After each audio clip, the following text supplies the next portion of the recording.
My best friend's wedding was supposed to be the happiest day of her life.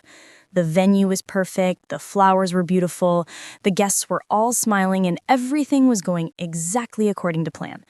Until the moment during the reception when a man I hadn't seen in 7 years walked through the doors, made his way directly to me, pressed a small velvet box into my hand, and whispered 4 words that changed everything. Open it at midnight. Then he turned around and walked out, leaving me standing there in the middle of my best friend's wedding reception, holding what I was absolutely certain was an engagement ring from a man I had once loved more than anything in the world. A man who had broken my heart so completely that it took me years to put the pieces back together. My name is Claire Donovan. I'm 32 years old, and this is the story of how the worst night of my life turned into the beginning of something I never saw coming. Let me back up, because none of this makes sense without context. 7 years ago, I was 25 and living in Boston. I had just finished my master's degree in art history and had landed my dream job working at a small gallery in the Back Bay. I was living with 2 roommates in a tiny apartment, making barely enough money to cover rent and student loans, but I was happy. I was doing what I loved. And then I met him. His name was James Parker, and he walked into the gallery one Tuesday afternoon in March. I remember it was raining outside, one of those cold spring rains that makes you wish it was still winter. He came in shaking water off his jacket and immediately started looking at the paintings we had on display. I was working the front desk that day, and I watched him move through the gallery with this intense focus, like he was really seeing the art, not just looking at it. After about 20 minutes, he came up to the desk and asked about one of the paintings. It was a small piece by a local artist, an abstract landscape that I personally loved. We ended up talking for almost an hour about art, about color theory, about the way certain paintings can make you feel things you didn't know you were feeling. When he finally left, he bought the painting, and he asked for my number. We went on our first date 3 days later, dinner at a small Italian restaurant in the North End, followed by a walk along the harbor. He told me he was a financial analyst, that he worked in investments, that his job was boring but paid well. He told me he had moved to Boston 2 years earlier for work and hadn't really connected with the city until he started visiting art galleries. He said that art made him feel alive in a way that numbers never could. I fell for him almost immediately, not just because he was handsome, which he was, or because he seemed genuinely interested in what I had to say, which he did, but because he looked at me the way he looked at that painting, like he was really seeing me. We dated for 2 years. 2 incredible, intense, complicated years. James was unlike anyone I had ever been with. He was ambitious, driven, always working on something. But when he was with me, he was completely present. He would take me to museums and galleries all over New England. He would surprise me with tickets to art shows in New York. He would listen to me talk about paintings for hours and never once look bored. But there were also warning signs that I ignored. He was secretive about his work. He traveled a lot, sometimes with very little notice. There were times when I wouldn't hear from him for days, and when I asked where he had been, he would give vague answers about client meetings or business trips. His phone was always locked. He never wanted me to meet his coworkers. He kept his apartment meticulously clean, almost sterile, like he was afraid of leaving any trace of himself behind. I told myself it was just his personality. Some people are private. Some people keep their work life separate from their personal life. It didn't mean anything was wrong. But then, about 6 months before we broke up, things started to change. James became more distant, more distracted. He would cancel plans at the last minute. He would zone out in the middle of conversations. He started drinking more, not in an obvious way, but I noticed that there was always a glass of whiskey in his hand when he was home, always another drink ordered at dinner. One night, I asked him directly, "Is everything okay? Are we okay?" He looked at me with this expression I had never seen before. Tired, sad, almost resigned. "I don't know, Claire," he said. "I honestly don't know." "What does that mean?" I asked.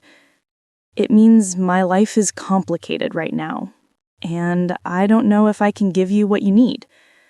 "Then tell me what's going on," I said. "Let me help you." "You can't help me," James said. "Nobody can." That should have been the moment I walked away. That should have been my sign that whatever we had was over. But I loved him, and I thought love meant fighting for someone even when they pushed you away. So I stayed. I tried harder. I gave him space when he said he needed it. I was patient when he was distant. I convinced myself that whatever he was going through, we would get through it together. And then one day, he was just gone. I went to his apartment and found it empty, completely empty. All his furniture, his clothes, his belongings, everything was gone. It was like he had never lived there. I called him over and over, but his phone went straight to voicemail. I called his office and was told he no longer worked there. I called the building management and was told his lease had been terminated. James Parker had vanished without a trace. No explanation, no goodbye, nothing. I spent weeks trying to find him. I called everyone I could think of, but nobody knew anything. Or if they did, they weren't telling me. I filed a missing person report with the police, but they weren't concerned. James was an adult who had apparently left voluntarily. There was no evidence of foul play. They told me that sometimes people just decide to start over somewhere new. Eventually, I had to accept that he was gone, that he had chosen to leave without telling me why, that everything we had, everything I thought we had, wasn't real enough for him to at least say goodbye. It broke me, completely broke me. I spent the next 6 months in a fog of grief and confusion. I couldn't eat, I couldn't sleep, I couldn't focus on anything. My friends tried to help, but what could they say? How do you comfort someone whose boyfriend just disappeared? My best friend Lauren was the one who got me through it. She would come over every day after work and just sit with me. Sometimes we would talk, sometimes we would just watch TV in silence. She never pressured me to move on or get over it. She just let me feel what I was feeling. Eventually, slowly, I started to heal. I threw myself into my work. I took on extra projects at the gallery. I started painting again, something I hadn't done since college. I went to therapy. I dated other people, though nothing serious. And I learned to live with the unanswered questions. I learned to accept that I would probably never know why James left or where he went. That was 5 years ago. In the time since, I had built a good life. I had been promoted at the gallery and was now the assistant director. I had moved into my own apartment. I had a solid group of friends. I had even been in a couple of relationships that, while they didn't work out, didn't end in devastating abandonment. I was okay. Not perfect, not completely healed, but okay. And then Lauren got engaged. Lauren had been dating Marcus for 3 years, and they were perfect for each other. He was kind, funny, stable, everything you could want in a partner.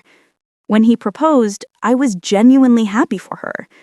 I helped her plan the wedding, I went to dress fittings and cake tastings, I organized her bachelorette party. I was her maid of honor, and I took the job seriously. The wedding was planned for a Saturday in June at a beautiful estate outside Boston. Lauren had always dreamed of a garden wedding, and this venue was perfect.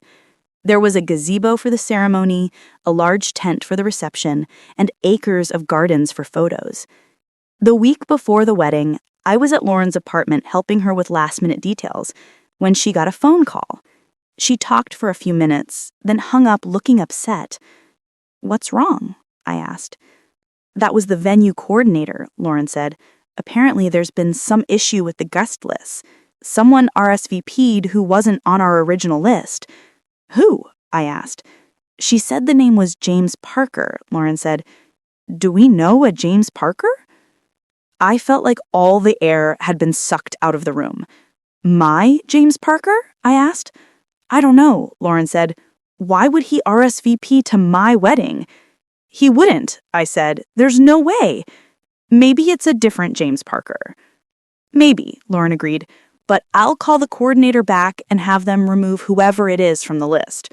We're not having wedding crashers. That night, I couldn't stop thinking about it.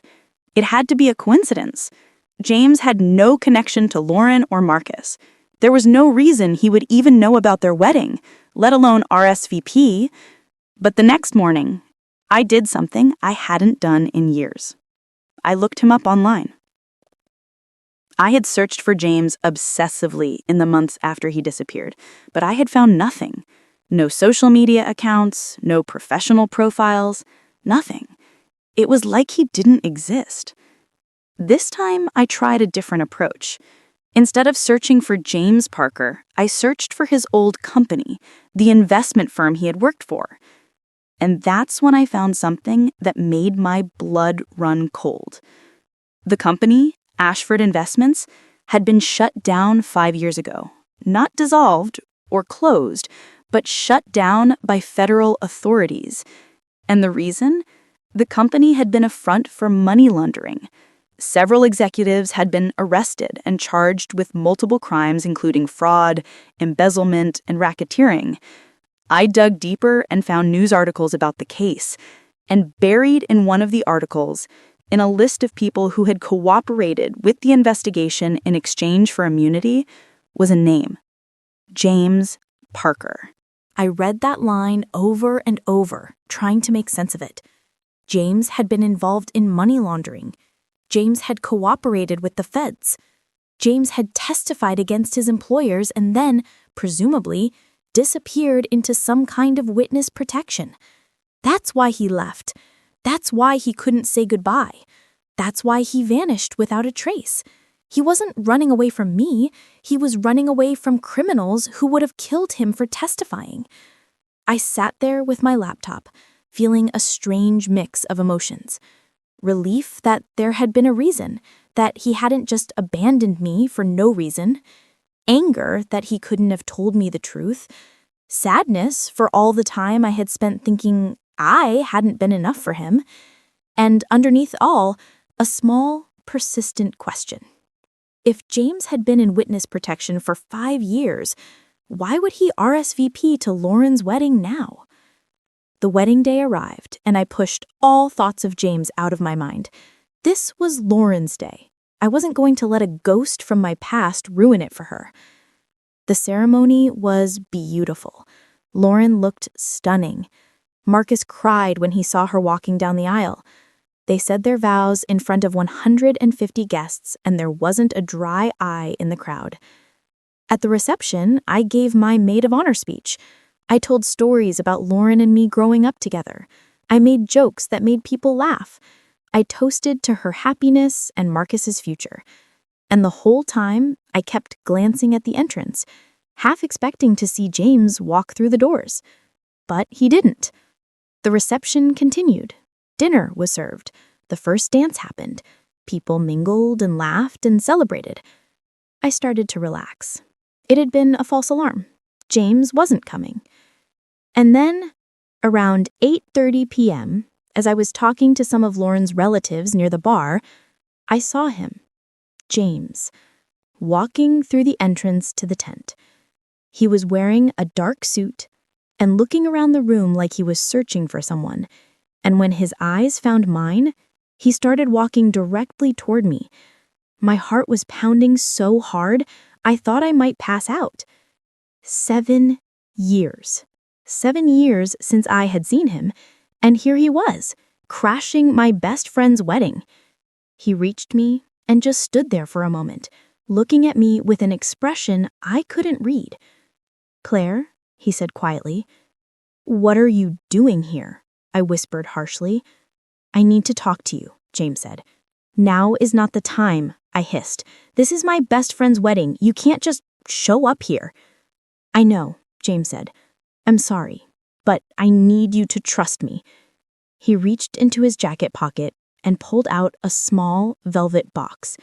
My first thought was, he's proposing in the middle of Lauren's wedding? This man has lost his mind.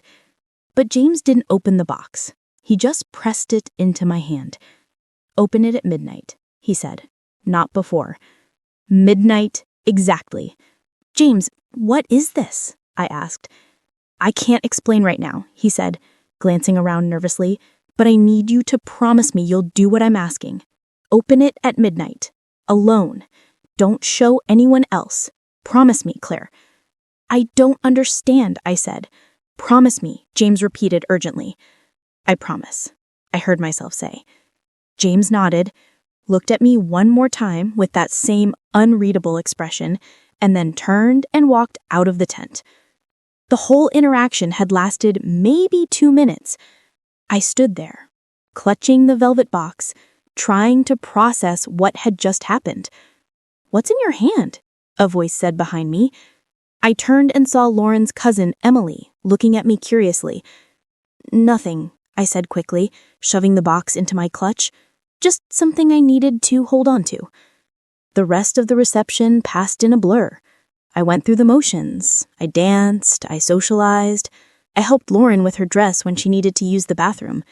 But the entire time, all I could think about was the box in my clutch and James's words. "Open it at midnight." At 11:45 p.m., I excused myself and went to the bathroom. I locked myself in a stall and pulled out the box. It was a ring box. Small, velvet, exactly the kind you would use for an engagement ring. My hands were shaking as I held it. I wanted to open it right then. I wanted to know what was inside. But I had promised James I would wait until midnight. So I waited. I sat in that bathroom stall, watching the clock on my phone, counting down the minutes. At 11:59 p.m., I heard fireworks outside. Someone had arranged a fireworks display as a surprise for Lauren and Marcus. Everyone was outside, watching. I could hear people cheering and laughing. And at exactly midnight, as the fireworks were exploding overhead, I opened the box. Inside was not an engagement ring. Inside was a USB drive and a note. The note was in James's handwriting. It said, "Claire, I know you must have 1,000 questions. I'm sorry for disappearing. I'm sorry for not saying goodbye. I'm sorry for all of it. The USB drive contains everything you need to know. But you have to be careful. The people I testified against are still looking for me. They found out about you. You're in danger because of me. I need you to take this drive to the FBI. There's an agent named Sarah Chen. She's expecting you. Her number is on this note. But Claire, you have to do this tonight. Don't wait. Don't go home first. Call Agent Chen right now and meet her wherever she tells you. I'm so sorry to drag you into this. I never wanted this. But I need you to trust me one more time. Please. James." I read the note 3 times, my hands shaking harder with each read. The people I testified against. You're in danger because of me? What did that mean? How was I in danger? I pulled out my phone and dialed the number on the note. A woman answered on the second ring. "This is Agent Chen." "Claire Donovan?" she said. "Yes," I said. "How did you—" "James told me you'd be calling," Agent Chen interrupted. "Where are you right now?" "I'm at a wedding," I said. "The Ashford Estate outside Boston." "Stay where there are people," Agent Chen said. "Don't leave alone. I'm sending agents to pick you up right now. They'll be there in 15 minutes. "Wait, what's happening?" I asked. "Why am I in danger?" "James will explain everything," Agent Chen said. "But right now, I need you to stay calm and stay where people can see you. The agents will identify themselves and bring you to a secure location." "Okay," I said, even though nothing about this was okay. I hung up and sat there in the bathroom stall, trying to breathe, trying to think. The fireworks had ended. I could hear people coming back inside the tent. I stood up, straightened my dress, and walked back out to the reception. Lauren was at her table with Marcus, both of them glowing with happiness. I couldn't ruin this for her. I couldn't tell her what was happening. So I smiled and waved at her and then positioned myself near the entrance where I could watch for the FBI agents.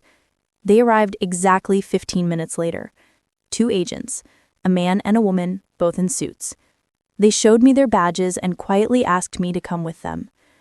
I leaned over to one of the other bridesmaids and told her I wasn't feeling well and was heading out early. Then I followed the agents to their car.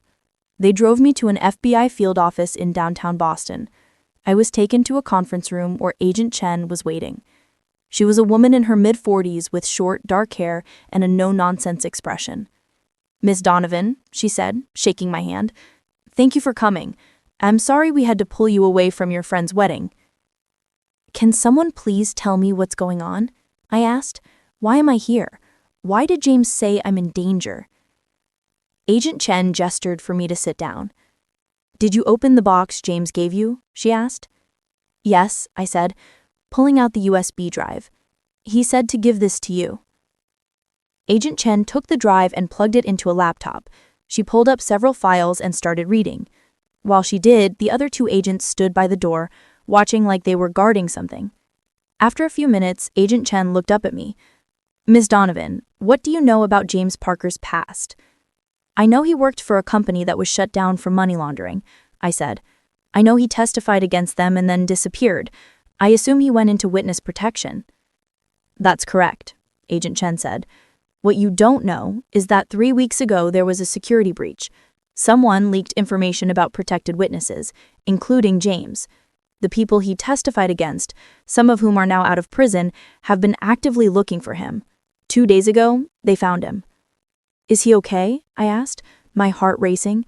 "He's alive," Agent Chen said, "but he's in hiding. And when we did a threat assessment, we discovered that they've also been looking into his past, including his relationships. Your name came up." "My name?" I repeated. "Why?" "Because they think you might know where he is," Agent Chen said, "or they think he might try to contact you. Either way, you are a target." "I don't know where he is," I said. "I haven't seen him in 7 years until tonight." "We know," Agent Chen said, "but they don't know that, which is why James took a significant risk coming to that wedding tonight. He wanted to warn you and give you the information on this USB drive." "What's on it?" I asked. "Evidence," Agent Chen said. "Additional evidence about the organization he testified against. Apparently, James has been collecting information for years, building a case against people who weren't caught in the original investigation. The information on this drive could take down what's left of the operation." "Why didn't he just give it to you directly?" I asked. "Why involve me?" "Because he doesn't trust the system," Agent Chen said. "There was a leak, remember? Someone in law enforcement or in the witness protection program gave up his location. He doesn't know who he can trust, but he trusts you. So he gave you the evidence and told you to come to me specifically because he knows my record. I've been investigating this case for 3 years, and I've never had a leak." "Okay," I said, trying to process all of this. "So what happens now?" "Now we use this evidence to finish the case, and we make sure you're safe." "How do you do that?" I asked. "We can offer you protective custody," Agent Chen said, "at least until we can arrest the people who are looking for you." "For how long?" I asked. "A few weeks," Agent Chen said. "Maybe a month, just until the threat is neutralized." "What about my life?" I asked. "My job, my apartment, my friends?" "We'll arrange for you to take a leave of absence from work," Agent Chen said. "We'll monitor your apartment, and you can't tell your friends where you are, but you can tell them you're safe." I felt tears building behind my eyes. "This isn't fair," I said. "I didn't do anything wrong." "I know," Agent Chen said gently, "and I'm sorry.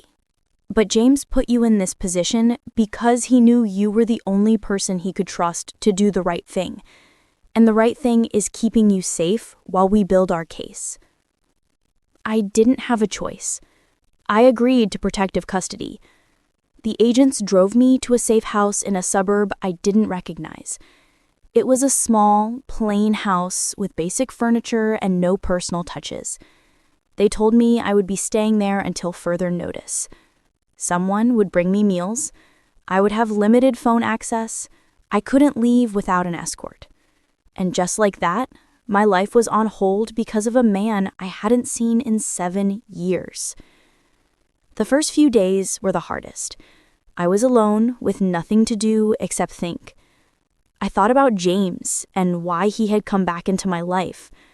I thought about the fact that I was in danger because of him. I thought about Lauren's wedding and how I had just disappeared without a real explanation.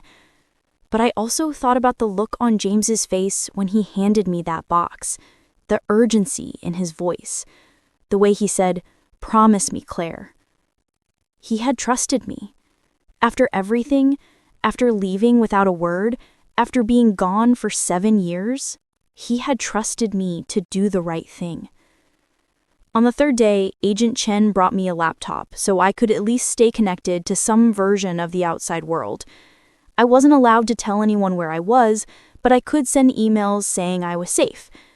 I wrote to my boss at the gallery, explaining that I had a family emergency and needed to take an immediate leave of absence. I wrote to Lauren, apologizing for disappearing from her wedding without a proper goodbye.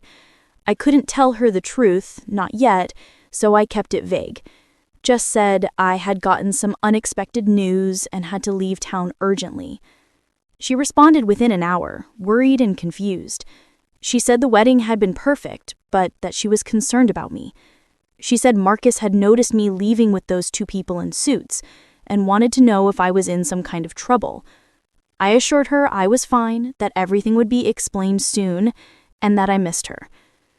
It felt hollow, lying to my best friend, but what choice did I have?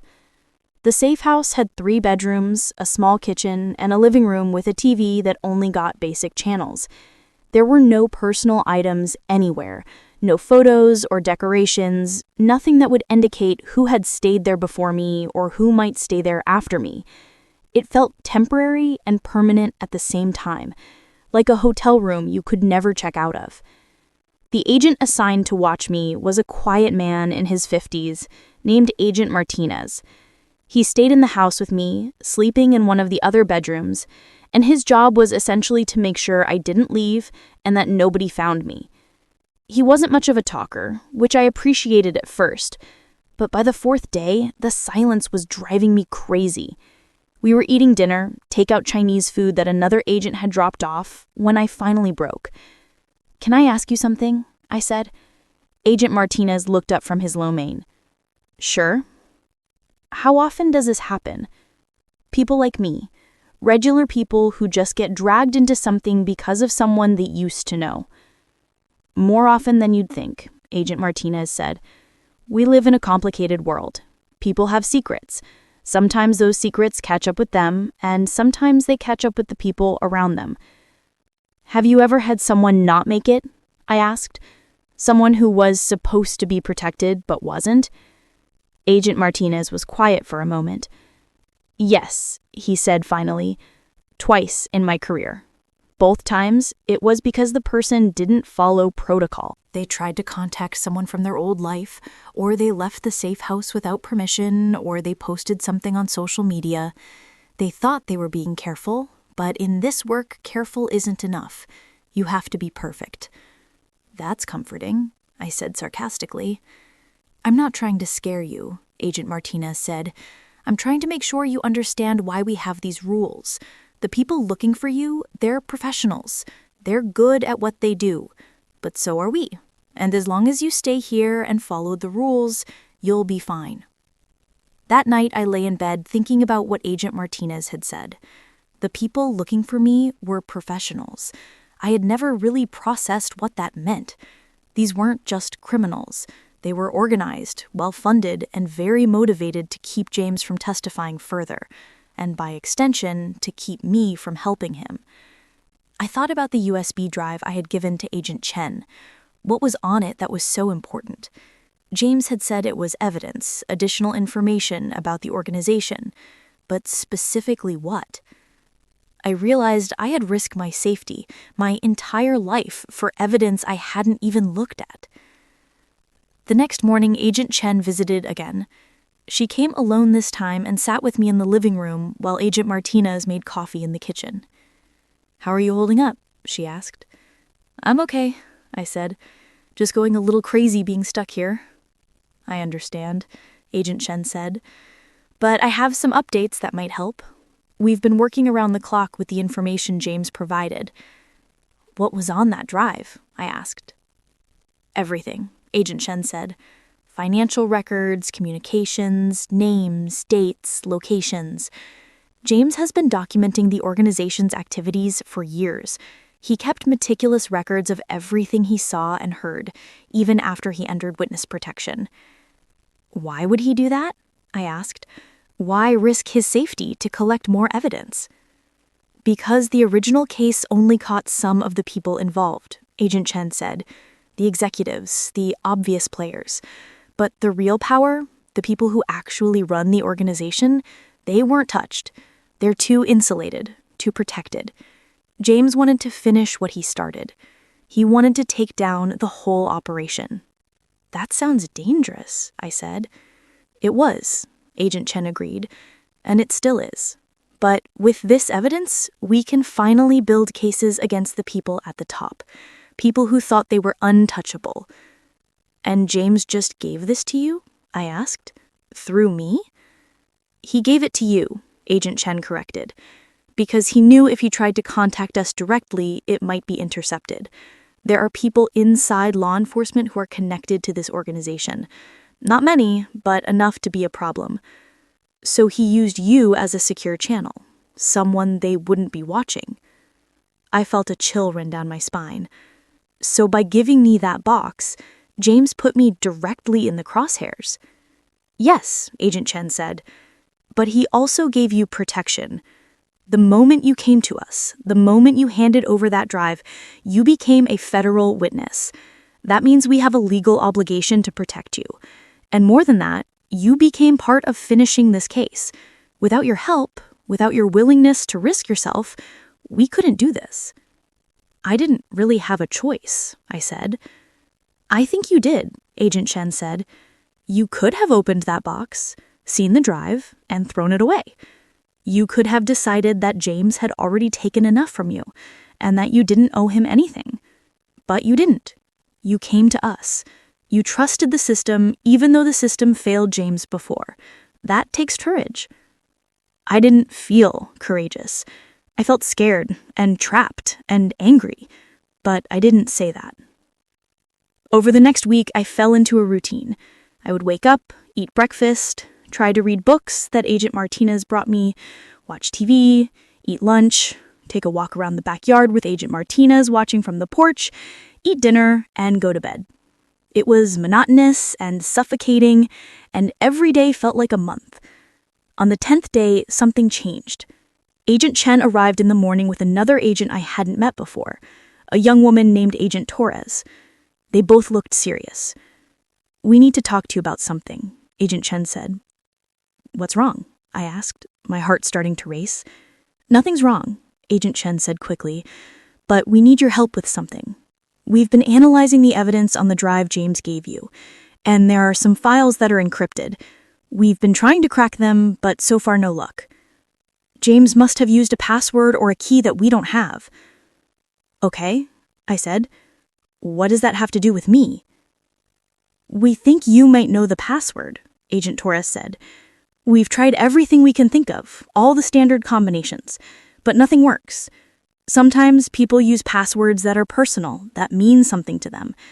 And if James wanted you specifically to deliver this drive, it's possible he used a password that you would know." "Like what?" I asked. "Something from your relationship," Agent Chen said. "An important date, a significant word, a place that mattered to both of you." "Can you think of anything?" I sat there trying to remember. James and I had been together for 2 years. There were dozens of significant moments. Our first date, our first kiss, the first time we said, "I love you," the weekend we spent in Vermont, the painting he bought from the gallery. "Try August 15th, I said. That was our anniversary, the day we officially started dating. Agent Torres pulled out a laptop and typed. A moment later, she shook her head. Not it. What about Monet? I said. That was the artist who painted the piece James bought from the gallery, the one that started everything. Agent Torres tried again. Still no. I thought harder. There had to be something, some detail that mattered. And then I remembered. Try Rothko Chapel, I said. Agent Chen looked at me quizzically. It's a place in Houston, I explained. James and I never went there, but he used to talk about it all the time. He said it was the most spiritual experience he'd ever had, sitting in that room surrounded by those massive paintings. He said it made him feel connected to something bigger than himself. He always said he wanted to take me there someday. Agent Torres typed the words. Her eyes widened. That's it, she said. We're in. The encrypted files contained detailed information about money transfers, offshore accounts, and connections between the organization and various legitimate businesses. It was the smoking gun the FBI needed to build their cases. You just unlocked the most important part of the evidence, Agent Chen told me. Thank you. I felt a strange sense of satisfaction. Even after all these years, even after everything, I still knew James. I still understood what mattered to him. On the 5th day, Agent Chen came to visit. She had news. We made the arrests this morning, she said. Using the evidence James provided, we were able to take down 6 high-ranking members of the organization. The threat against you is over. So I can go home? I asked. You can go home, Agent Chen confirmed. And James? I asked. Is he safe now? He's safe, Agent Chen said. The threat against him is over too. Where is he? I asked. Can I talk to him? Agent Chen hesitated. He's still in the program, she said. He's going to have to stay under his new identity. Even though the immediate threat is over, there are still people out there who would recognize him. So I can't see him, I said. I'm sorry, Agent Chen said. I wanted to be angry. I wanted to scream that this was unfair, that James had dragged me into this mess, and now I didn't even get to talk to him. But instead, I just felt sad, tired. Can you at least tell him something for me? I asked. Of course, Agent Chen said. Tell him... I paused, trying to figure out what I wanted to say. Tell him thank you for trusting me. And tell him I hope he finds peace wherever he is. Agent Chen nodded. I'll make sure he gets the message. She drove me back to my apartment that afternoon. Everything was exactly as I had left it. My mail had been collected and was sitting in a neat pile on my kitchen counter. My plants had been watered. It was like I had never been gone. But I had been gone, and something had changed. The first night back in my own bed, I couldn't sleep. I kept thinking about Agent Martinez's words. Twice in my career, people who didn't follow protocol. People who died because they thought they were being careful, but weren't careful enough. I thought about how close I had come to being one of those statistics. The next morning, I called Lauren. She answered on the first ring. Claire, oh my God, where have you been? I've been so worried. Can I come over? I asked. I need to tell you everything. She was at my apartment within 30 minutes. We sat on my couch and I told her the whole story. Not a simplified version, not the sanitized version I had planned to tell, but everything. I told her about James working for a company that was a front for money laundering, about him testifying and disappearing into witness protection, about the 7 years I spent not knowing why he left, about him crashing my wedding and giving me that box, about the USB drive and the FBI and the safe house and the danger I had been in. Lauren listened to the whole thing without interrupting. When she finished, she just sat there for a moment, processing. I can't believe you went through all of that, she finally said. I can't believe James put you through all of that. He didn't have a choice, I found myself saying. If he hadn't warned me, if he hadn't given me that evidence to take to the FBI, I could have been killed. Those people were looking for me, Lauren. They were looking for anyone connected to James. Claire, Lauren said carefully, I know you have a history with this guy. I know you loved him. But he showed up at my wedding, crashed the reception, and pulled you into a dangerous situation. That's not okay." "I know," I said. "But he also saved my wife. If he hadn't warned me, if he hadn't gotten me to the FBI, I never would have known I was in danger." Lauren sighed. "I just hate seeing you defend someone who hurt you so badly." "I'm not defending him," I said. "I'm just trying to understand. For 7 years, I thought he abandoned me. I thought I meant nothing to him. But now I know the truth. He left to protect me. He stayed away to keep me safe, and when he finally broke cover to warn me, he risked everything." "Maybe," Lauren said. "Or maybe he's just good at making you feel like you owe him something." I thought about that for a long time after she left. Was Lauren right? Was I just romanticizing a situation because I wanted to believe James had loved me? Or was there really something noble about what he had done? I went back to work the following Monday. My boss, Patricia, called me into her office. "Claire," she said, "I'm glad you're back." I was worried. "I'm sorry for the sudden departure," I said. "It was unavoidable." Patricia waved her hand dismissively. "I don't need the details. I just need to know you're okay." "I'm okay," I said, "but I need to ask you something. What happened while I was gone? Did anyone come looking for me?" Patricia frowned. "Actually, yes. There was a man who came in asking about you. Said he was an old friend trying to reconnect." "What did he look like?" I asked, my heart starting to pound. "Tall, dark hair, maybe in his 40s, Patricia said. "He seemed nice enough. Said he hadn't seen you in years and was hoping to catch up. He left a business card." She handed me a card from her desk drawer. The name on it said Michael Brennan, and there was a phone number but no company or address. This wasn't James. This was someone else, someone looking for me. "I need to call the FBI, I said. Patricia looked alarmed. "Are you in some kind of trouble?" "Not anymore," I said, "but I need to report this." I called Agent Chen from my office and told her about the man. She took down all the information and said she would look into it. Then she said something that made my blood run cold. "Claire, I need you to be very careful. We arrested the people we had evidence against, but that doesn't mean everyone connected to the organization is in custody. There could still be people looking for James, looking for anyone who helped put their associates away." "So I'm still in danger?" I asked. "The immediate threat is over," Agent Chen said, "but you need to stay vigilant. If anyone approaches you asking about James, if anyone seems to be following you, if anything feels off, you call me immediately." I hung up feeling sick. How long was I supposed to live like this? Always looking over my shoulder, always wondering if someone was watching me? The next few months were difficult. I tried to get back to my normal routine, but everything felt different. I was hyper-aware of everyone around me. On the subway, at the grocery store, at the gallery, I noticed every stranger who looked at me for too long, every car that seemed to be following the same route I was taking. I was exhausted from the constant vigilance. I started seeing a therapist, Dr. Sarah Kim, who specialized in trauma. She helped me process what had happened and gave me tools to manage my anxiety. "Do you think part of the reason you're struggling is because there's no closure?" she asked during one session. "I had closure," I said. "The FBI arrested the people who were threatening me."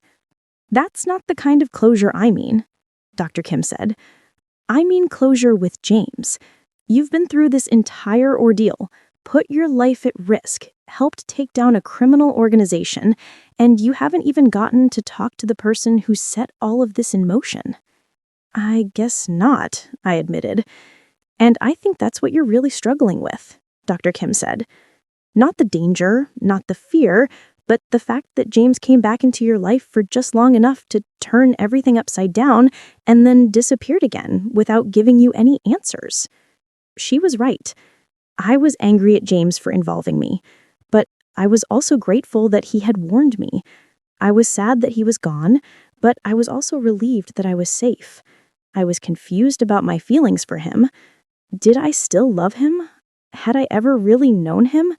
Or had I just been in love with the idea of who I thought he was? 3 months after returning from protective custody, I was starting to feel like maybe I could move on. I was sleeping better. I was less paranoid. I was beginning to believe that the worst was really over. And then, on a random Tuesday in December, I was at the gallery setting up for a new exhibition when someone walked in. I looked up from the painting I was hanging and froze. It was James. Or at least it looked like James. Same face, same eyes, but different hair, different clothes, different posture. He walked up to me slowly, like he was afraid I might run away. "Claire," he said quietly. "What are you doing here?"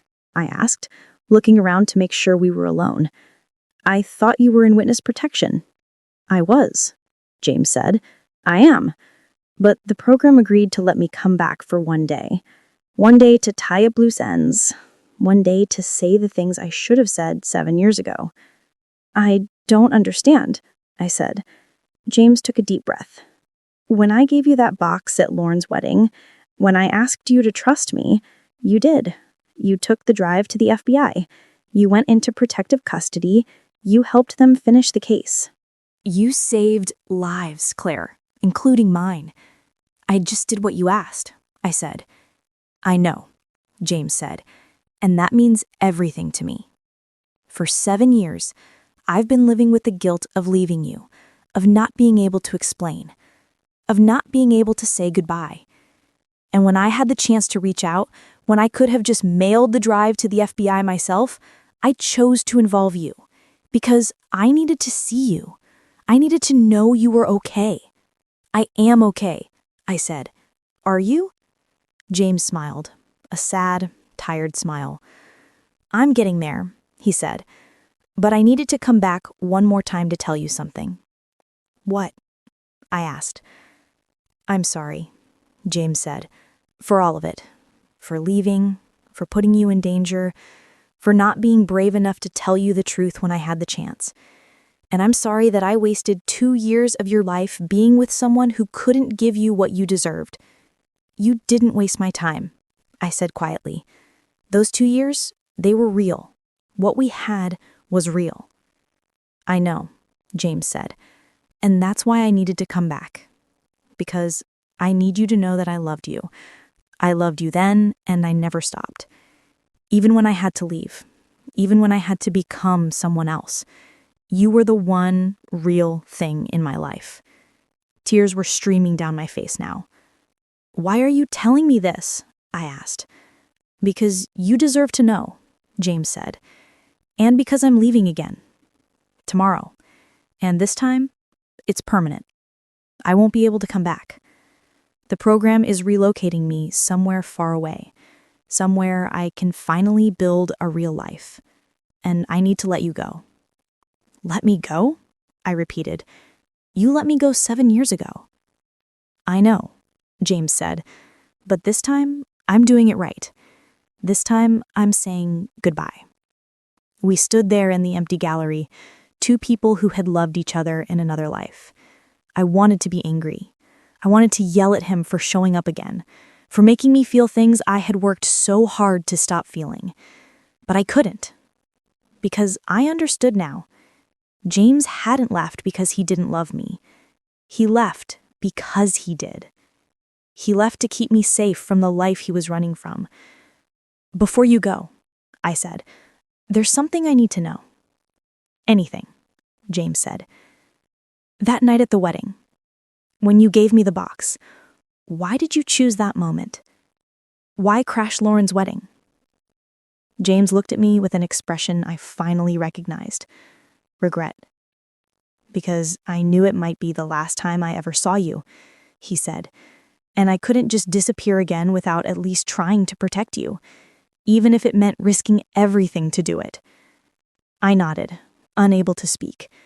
James reached out and gently touched my face. It was the first time we had touched in 7 years. "Goodbye, Claire," he said softly. "I hope you have a beautiful life." "Goodbye, James," I whispered. He turned and walked toward the door, but before he left, he stopped and looked back at me. "For what it's worth," he said, "you were the best thing that ever happened to me." And then he was gone. I stood there in the gallery for a long time, crying, mourning the loss of something that had ended years ago, but was only now truly over. For weeks after James' visit, I couldn't focus on anything. I would be hanging a painting at the gallery and suddenly find myself frozen, remembering the look on his face when he said goodbye. I would be having coffee with Lauren and zone out in the middle of our conversation, thinking about the words, "You were the best thing that ever happened to me." Dr. Kim helped me work through it. In our sessions, we talked about grief and closure and the complicated nature of loving someone you can never be with. One day, about a month after James's visit, she asked me a question that changed my perspective. If you could go back in time, she said, knowing everything that would happen, the disappearance, the danger, the heartbreak, all of it, would you still choose to be with James? I thought about it for a long time. The honest answer surprised me. Yes, I said, I would. Even knowing how it ends, I would still choose him, because those 2 years, they taught me what it feels like to be really seen, to be loved completely. And even though it ended badly, even though it hurt, I'm better for having experienced it. Dr. Kim smiled. That's growth, she said. You're not viewing yourself as a victim anymore. You're recognizing that even painful experiences can have meaning. Over the next year, I slowly rebuilt my life. Not the life I had before James, and not the life I thought I would have with him, but a new life, one that belonged entirely to me. I started taking art classes again, not just studying art history, but actually creating. I hadn't painted since college, but I found that putting brush to canvas helped me process emotions I didn't have words for. My first painting was abstract, dark blues and grays swirling together with occasional bursts of red. Lauren said it looked angry. She was right. My second painting was lighter, softer, yellows and pinks mixing together. Lauren said it looked hopeful. She was right about that too. I also started saying yes to opportunities I would have turned down before. When Patricia offered me a chance to curate my own exhibition at the gallery, I said yes. When a colleague invited me to a networking event, I went. When my friend Sarah suggested a trip to Paris, I booked the ticket. In Paris, standing in front of a Monet painting at the Musée des Hauts-de-Genrey, I thought about James, about how he had loved art, how he had introduced me to so many artists and museums. And for the first time, thinking about him didn't hurt. It just felt like remembering something beautiful that had happened a long time ago. I met David at that networking event, actually. He was there with a colleague, both of them looking slightly uncomfortable in a room full of art world people. We started talking at the refreshment table, both reaching for the same chocolate croissant. "You take it," he said, laughing. I already had two. We ended up talking for an hour. He told me he taught high school English and that he came to these events because his friend dragged him along. He said he didn't know much about art, but was willing to learn. I liked that he was honest about not knowing things. James had always seemed to know everything, or at least pretended to. David was refreshingly real. We went on our first date a week later, dinner at a Thai restaurant, followed by a walk through the Boston Public Garden. It was nice, easy, uncomplicated. He told me about his students, about the books he loved, about his family. I told him about the gallery, about my friends, about my life. I didn't tell him about James. Not on that first date, but on our third date, when David asked if I had been in a serious relationship before, I told him everything.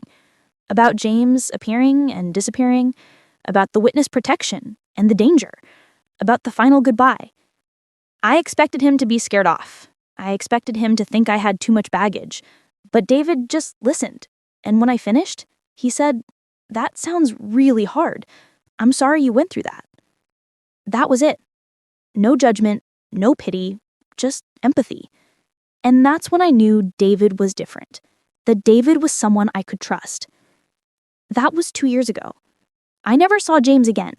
I don't know where he is or what name he's living under. I don't know if he's happy or if he thinks about me, but I think about him. Not every day, not even every week, but sometimes. When I'm at a museum or hanging a new show at the gallery, I remember the way he used to look at art, the way he used to look at me. Last month, I started dating someone new. His name is David, and he's a teacher. He's kind and funny and completely transparent about his life. There are no secrets, no mysterious disappearances, no danger. It's normal, healthy, good. Lauren asks me sometimes if I ever regret how things ended with James, if I wish things had been different. The truth is, I don't know. I don't regret loving him. I don't regret helping him.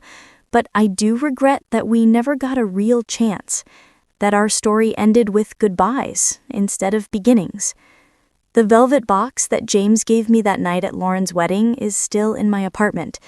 It sits on a shelf in my bedroom, empty now, but still there, a reminder of a love that was real, but couldn't survive in the real world. Sometimes I open it and think about what could have been, but mostly I just let it sit there, a small piece of a past that shaped who I am, but doesn't define who I'm becoming. And that's enough, because life isn't about the perfect love story. It's about the messy, complicated, real moments that teach us who we are and what we're capable of. James crashing Lauren's wedding and slipping that box into my hand was one of those moments. It wasn't romantic in the traditional sense. It wasn't the grand gesture that leads to a happy ending, but it was real. It was him trusting me when he couldn't trust anyone else. It was him saying goodbye in the only way he could. And it was me choosing to be brave, to help, to do the right thing even when it cost me my safety and my peace. I don't know if James ever thinks about that night, but I do, and I'm grateful for it. Not because of what it was, but because of what it taught me. That love isn't just about being together. Sometimes love is about letting go. Sometimes love is about trust. And sometimes love is about knowing when to say goodbye.